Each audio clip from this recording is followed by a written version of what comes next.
Ito po mga kababayan, Luzon, Visayas at Mindanao, at especially po sa mga kababayan natin dyan, mga Iskonians, mga Manilenyo.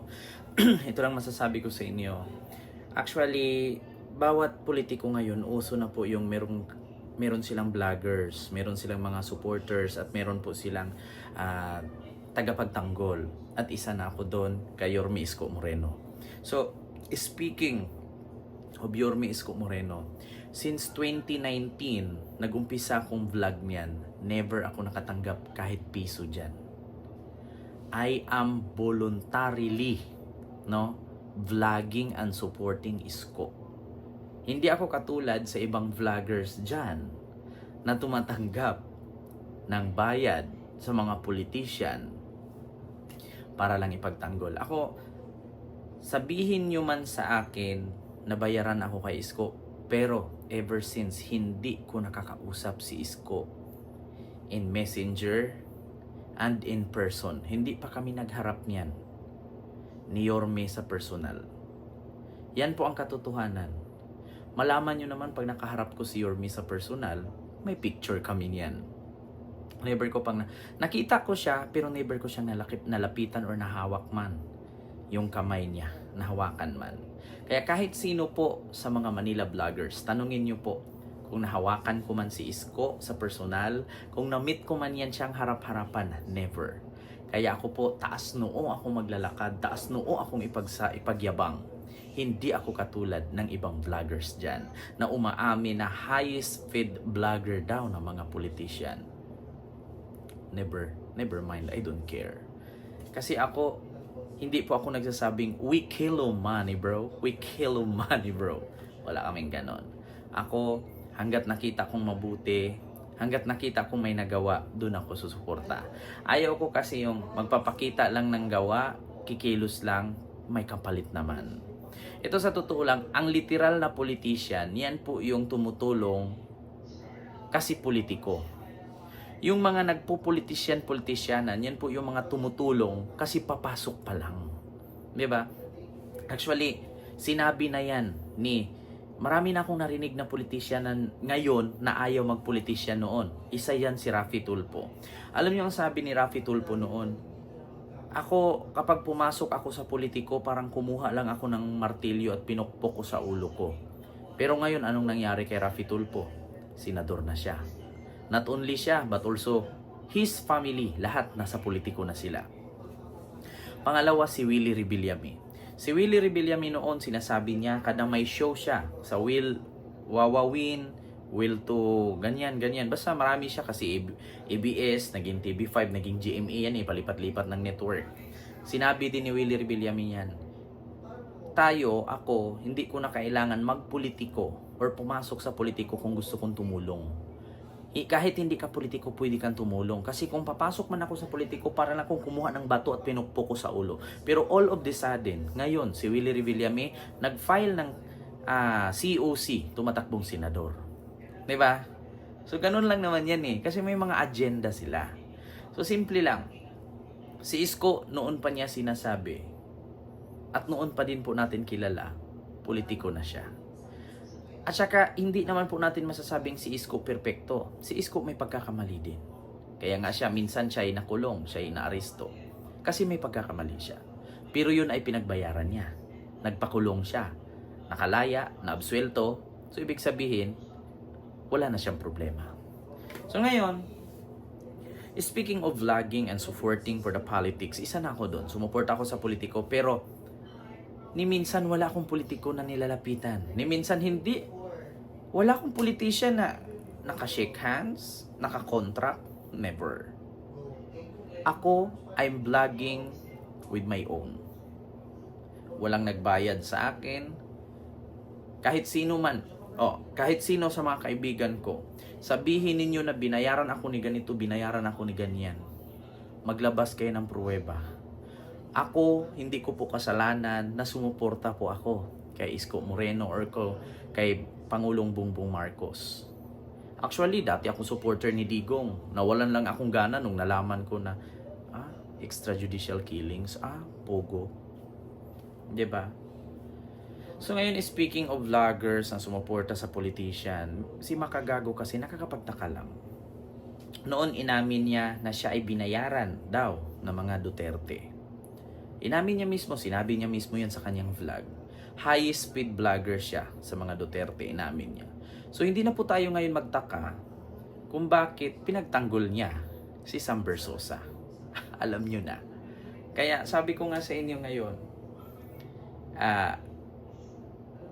kapag alam mo sa sarili mo natalo ka at marami kang pera, kasi dito sa Pilipinas wag po kayo masaktan. Ito po yung katotohanan. Sasabihin ko lang po, dito sa Pilipinas, kahit pangit ka, basta may pera ka, kahit anong gusto mong bagay, makukuha mo. 'Di ba? Pero kapag mahirap ka, tapos may hitsura ka, walang kwentang itsura mo kung mahirap ka. Kaya dito sa politika, kahit wala kang alam sa politika, hanggat may pera ka, makakaya mong pasukin yan. Simple lang. Try mong tumakbo sa politika kung wala kang pera, mananalo ka ba? Ganun yun. Kaya sabi ko sa inyo, sa politika, pag maganda kang magserbisyo bilang public servant, kapag may napatunayan ka sa tao, mananalo ka. Pero kapag wala kang napatunayan at gusto mo talagang manalo, gamitan mo ng pera yan.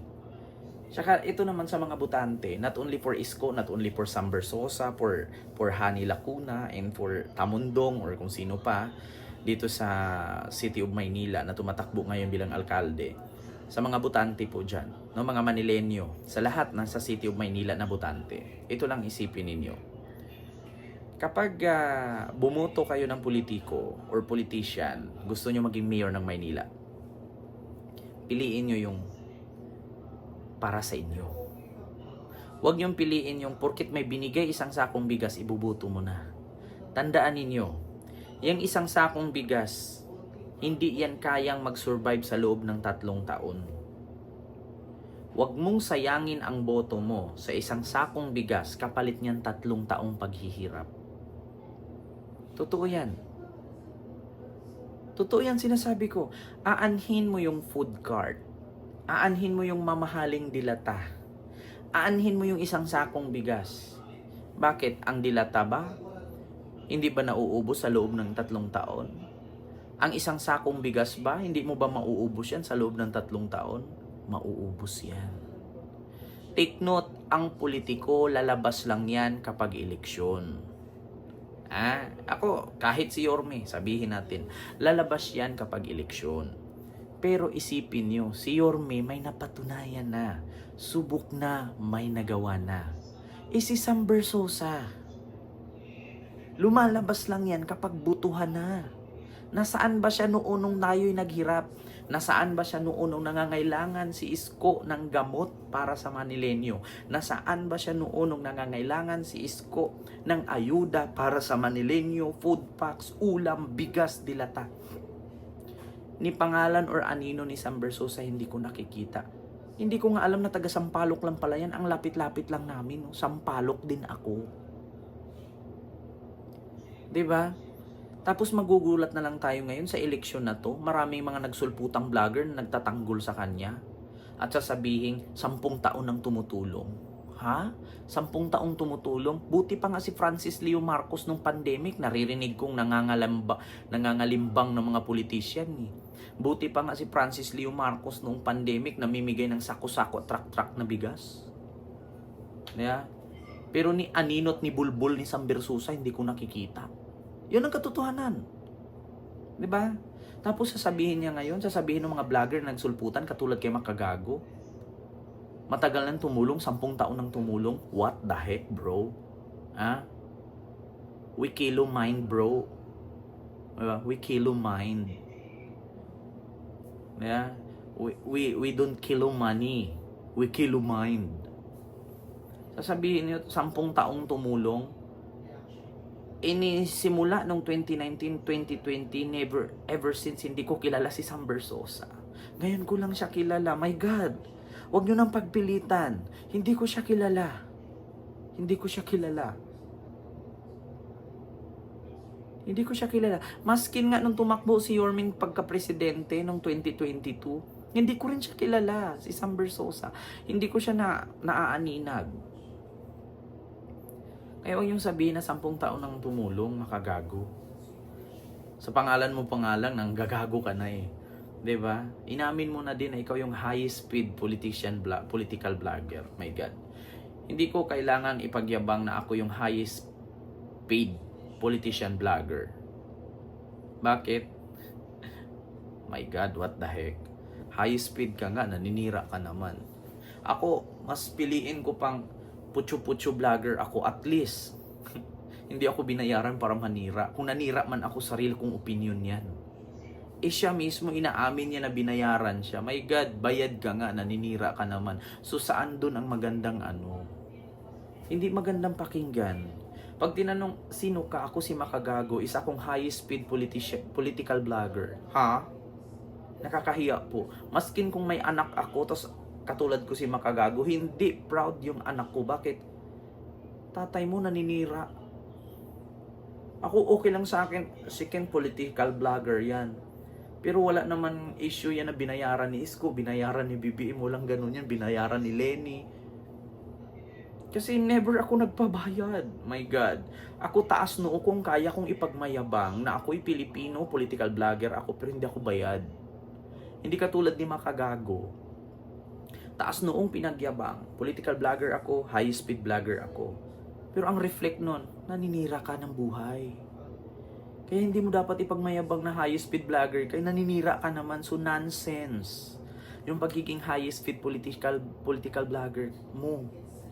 Naninira ka. Nonsense. So, yun lang. So, SB, posible ba na bayad si Makagago? Posible ba na binayaran ni Sam Bersosa si Makagago para siraan si Isko Moreno? So, yun lang. And I thank you. God first. Bye-bye. Your Miss Choice.